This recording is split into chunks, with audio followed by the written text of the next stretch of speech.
Welcome to The Explainer. All right, we're going to jump right in today with a statement that, well, it's going to sound a little pessimistic at first, but I promise you, stick with me because it's actually incredibly hopeful. We're going to explore this wild idea that the real secret to a happy relationship might actually start with accepting a pretty uncomfortable truth. And here it is, straight from the philosopher Alain de Botton. I mean, that's a huge claim, right? It goes against basically every romantic comedy, every fairy tale we've ever heard. The whole idea that we're all just destined to marry the wrong person, it can feel like you've failed before you've even started. But what if that's not the case at all? And that is the core question we're going to unpack here. So we're going to look at the psychology behind why we choose the partners we do, and then we're going to explore a totally different philosophy of love, one that actually finds strength and, yeah, even joy in all that imperfection. Okay, so let's start with the problem. The simple reality is we are all kind of difficult to live with. I mean, we seem normal, right? But as de Botton puts it, that's only to those who don't know us very well. The truth is, every single one of us has our own unique brand of crazy, our own little quirks and complexities. I mean, can you imagine that on a first date? It's a funny idea, but it really gets at something serious. The thing is, before we commit to someone, we almost never dig into our own flaws, let alone our partners. It's so much easier to blame our exes for why things didn't work out. And, our friends, they're usually too nice to tell us the hard truth. So we end up walking into marriage on this hopeful gamble, really. Just two people who don't fully know themselves and definitely don't know each other. So the question is, why do we keep making this gamble? Why do we so often end up in relationships where the dynamics feel, well, a little too familiar? To understand that, we've got to dive into the psychology of it all. It's a super frustrating question, and I bet a lot of us have asked it. You get out of a relationship because of some specific issue, and then what happens? You find that exact same problem popping up with the next person. Turns out this isn't just bad luck. The answer is actually buried way deep in our past. Yeah, this pattern actually has a name in psychology, and it's fascinating. It's called repetition compulsion. Basically, it's our unconscious mind trying to go back to an old wound. And the goal isn't to suffer all over again, but it's this deep, deep hope that this time we can finally fix it, that we can get a different, happier ending. So here's how it works. When we're kids, our first experiences of love, from our parents or whoever raised us, they create a kind of template, like a love map in our minds.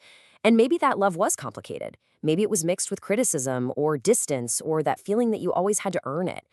So when we grow up, our unconscious mind isn't really searching for pure happiness. It's searching for what feels familiar. It's looking for something that fits that original map.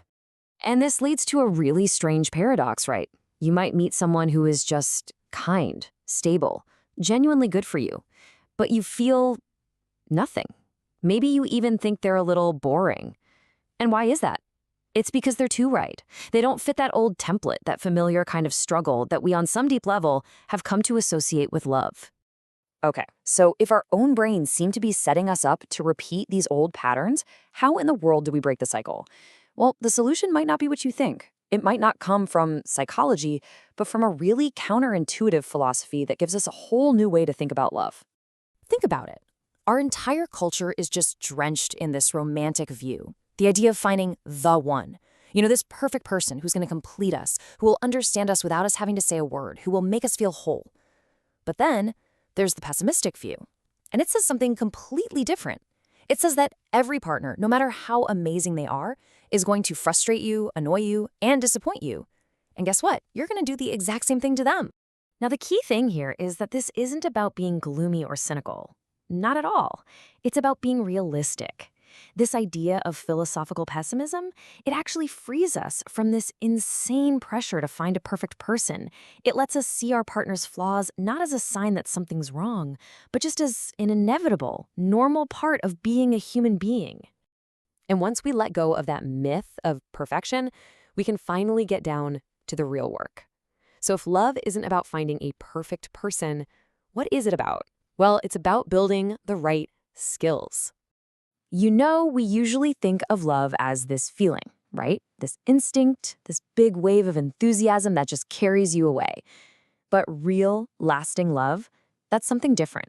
It's actually a set of skills, things you have to learn and practice, especially for when that initial wave of excitement starts to fade. And these are the kinds of skills we're talking about. It's about being able to tolerate your partner's little quirks with generosity, instead of just judging them all the time. It's about accepting that you're both flawed, and that's totally okay. And here's a huge one: realizing your partner can't read your mind. You have to be a good teacher for them, and also be a good student. It's about trading in that fantasy of perfect intuition for the real, sometimes messy work of just talking to each other. I mean, this is such a powerful idea when you think about it. We spend so much time trying to find someone who's already perfectly compatible. But this way of thinking says that true compatibility isn't something you just find, it's something you build together, day by day, through a lot of patience and forgiveness. All right, so let's bring all this together. If we ditch the fairy tale romanticism and actually learn the skills of love, what kind of relationship are we even aiming for? Well, look, the hunt for a perfect partner who will never, ever disappoint you, it's just an impossible mission. It's not going to happen. You can have perfection, or you can have another person in your life, but you can't have both. Choosing to be with someone means choosing imperfection. And that right there brings us to the idea of the good enough relationship. And listen, this isn't a consolation prize. This is the goal. It's a relationship where two flawed people figure out how to navigate each other's craziness with kindness, with humor, and with this deep understanding that being a little bit wrong is just part of the deal for everyone. And you know what? That's incredibly liberating. So we'll end with this final thought from de Botton, which really puts a bow on it. It's not about trying to avoid suffering in a relationship because you just can't. It's about choosing your suffering. It's about finding that one imperfect person whose particular brand of crazy you can learn to live with some grace and a sense of humor. It might sound a little sobering at first, but it's also a profoundly kind and realistic foundation for a love that might actually last a lifetime.